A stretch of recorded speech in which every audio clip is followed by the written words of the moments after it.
നമ്മുടെ ഭൂമിയുടെ ഒറിജിനൽ ആധാരം നഷ്ടപ്പെട്ടു എന്ന് കരുതുക.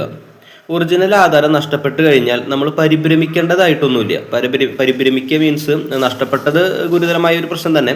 എന്നാലും നമുക്കതിന് പ്രതിവിധിയുണ്ട്. നമുക്ക് ബന്ധപ്പെട്ട രജിസ്ട്രാർ ഓഫീസിൽ നിന്ന് ഈ ആധാരം എവിടെയാണോ രജിസ്റ്റർ ചെയ്തത് ആ രജിസ്ട്രാർ ഓഫീസിൽ നിന്ന് ഒരു സർട്ടിഫൈഡ് കോപ്പി എടുക്കാനായിട്ട് പറ്റും. ഈ സർട്ടിഫൈഡ് കോപ്പി എടുത്തതിന് ശേഷം നമ്മളൊരു പത്രപരസ്യം ചെയ്തു കഴിഞ്ഞാൽ ഈ ആധാരം നഷ്ടപ്പെട്ടു പോയി, ആരെങ്കിലും പരാതി ഉണ്ടെങ്കിൽ ഇത്ര ദിവസത്തിനകം 15 ദിവസത്തിനകം ഇന്ന നമ്പറിൽ ബന്ധപ്പെടേണ്ടതാണ് എന്നുള്ള രീതിയിൽ ഒരു ഫോർമാറ്റ് ഉണ്ട്. ഏതെങ്കിലും ആധാർ എഴുത്തുകാരുടെ അടുത്ത് ചെന്നാൽ അവർ പറഞ്ഞു തരും.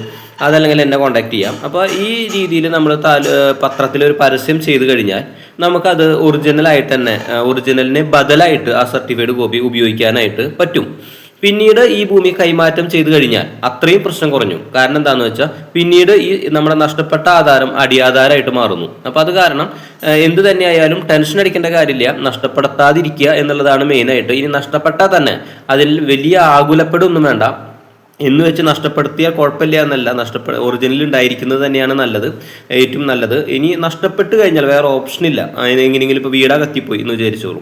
അപ്പോൾ എന്തെങ്കിലും മനസ്സിലായില്ല, അപ്പോൾ ഒഴിവാക്കാൻ പറ്റാത്ത സാഹചര്യത്തിൽ അത് നഷ്ടപ്പെട്ടു പോയെങ്കിൽ അപ്പോൾ ഇങ്ങനൊരു സർട്ടിഫൈഡ് കോപ്പി എടുത്ത് അത് പത്രപരസ്യം ചെയ്ത് നമുക്ക് ഉപയോഗിക്കാവുന്നതാണ്. ഇത്തരം അറിവുകൾക്ക് ചാനൽ ഒന്ന് സബ്സ്ക്രൈബ് ചെയ്യുക. Thank you.